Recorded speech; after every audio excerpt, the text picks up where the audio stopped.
Welcome back ulit mga isda. Why lang yung isda kung why is-show. So yan bago po tayo magsimula mga isda sa ating ipapakitang vlog ngayon. So yan, shoutout ulit kang Sil Milrod Ang sabi ni Sil Milrod mga isda, ang is-show ay ginawa ng bisyo. So yan syempre shoutout din nga kang Adrian Auditor Yang from CDO. Shoutout kang Bamix Place. Shoutout. At shoutout din kang Norman Calderon mga isda. So yan samahan nyo ako ngayon mga isda dahil sabi na aming kapitbahay mga isda, yung kanyang kanal raw ulit ay nagkakaroon ng Chubipix dahil nung nakaraang araw mga isda, tinanggalan kasi yun ng tubig dahil sobrang lakas po ng ulan dito sa amin. So yan mga isda, samahan nyo ako dahil kukuha po tayo ng Chubipix doon. So yan mga isda, kukuha tayo ng Chubipix. So yan mga isda, yan, na-repair na ulit mga kaisda. So, yan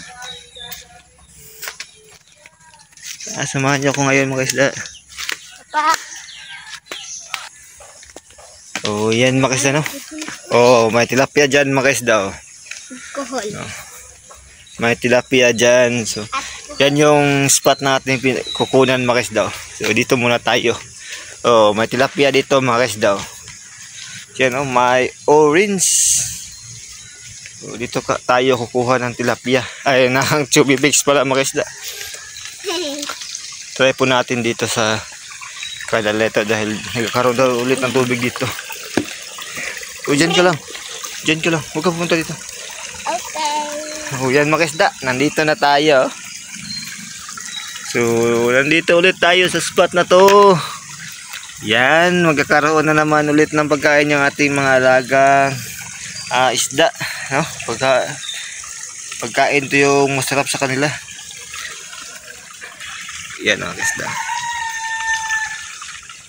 Siyempre, may sibot tayo na ganito yung kanyang tawag ito mga isda. Hindi ko alam kung anong klaseng sibot ito. Basta ito yung ginagamit natin Hindi yung sa musket mga isda dahil lalabas yung mga kaya itong ori ng Chubipix dahil maliliit kasi ito mga isda. So yan, dito natin ilagay. Yan mga isda. So yan mga isda kukuha na po tayo ng Chubipix.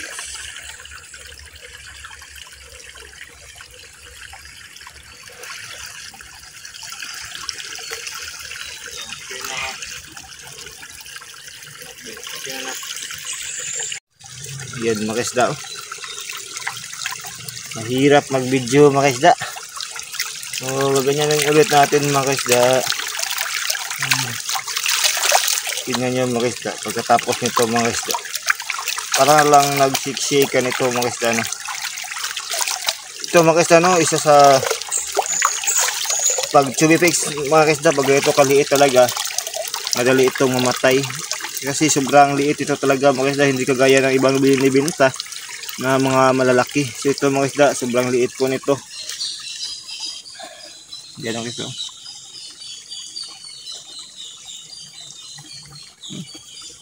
Ito ay maliliit. So dito natin lagay mga isda. Huli pa ulit tayo. Ito mga isda. Marami po. Ito yung basta may tubig ang kanal na to mga isda, madami talaga itong tubig. Kaya yan, baka mamaya na naman wala naman itong tawag ito dahil palagi kasing umuulan dito sa amin mga isda.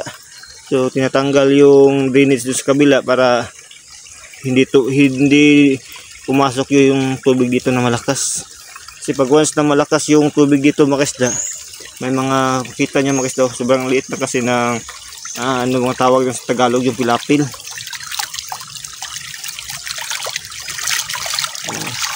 Swerte tayo mga isda, swerte dahil nakapasok pa ulit tayo dito. Siyempre yung ating isda, ituloy yung pagkain ng kanilang mga live foods.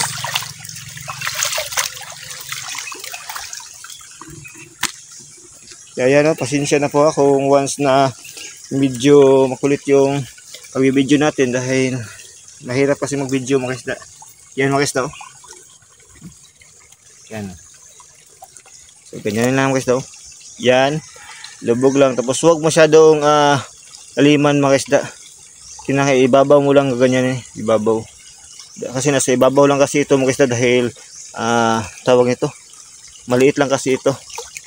Kaya pag once na nasa ilalim mo, so yan, may mga mahirapan ka mag-shake mga isda.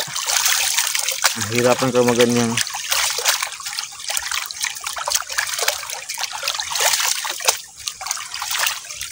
Yan.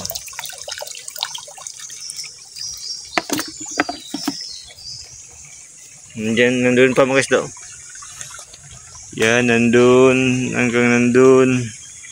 hanggang sa dulo pa niya. So, dito mga isda.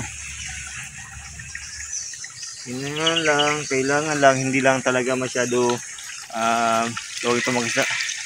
Liman yung pagkuha nyo mga isda, pag ganyan nyo. So, shake. Mga isda, nagtakbo po tayo dahil umuulan na naman mga kaisda, umuulan na naman.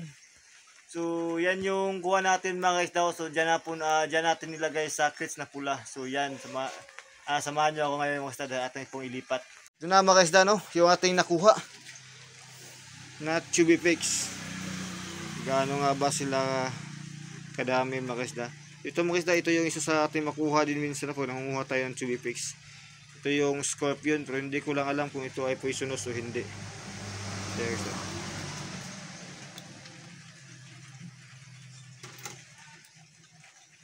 Yan. Ito yung huli natin mga kaisda o nakuha natin at chubby pigs. Siya mga kaisda. Sobrang dami nito mga kaisda, no? Kaisda.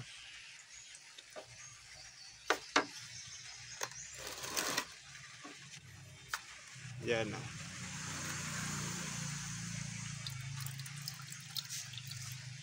Dito natin ilagay mga kaisda para tawag ito, para hindi sila mamatay ngayon mga kaisda. Yan. May mga snail pa kasi ito mga kaisda, hindi natin ito pwede pakain pag may snail dahil yan ay tawag yun, masira yung trapan natin mga isda. Pero ito yung nabansin ko mga isda, sa akin lang. Kasi parang isa sila sa sumikit-kit ng ating trapal sa gilid. Kaya nagkakaroon ng yan mga isda. Madami to mga isda na.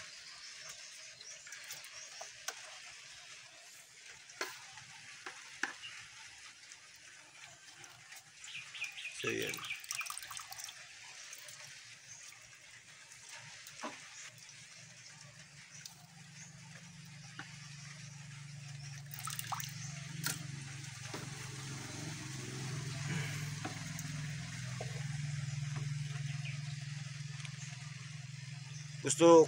Gusto ko sanang damihan mga kaisda ng pagkuha, pero sayang lang kasi mga kaisda dahil mamatay lang sila. Kaya yan, kaunti lang yung kinuha natin. Isang balde lang po ng chubby yung kinuha natin, no? Pero may kasama pa yung putik mga kaisda at saka mga snail.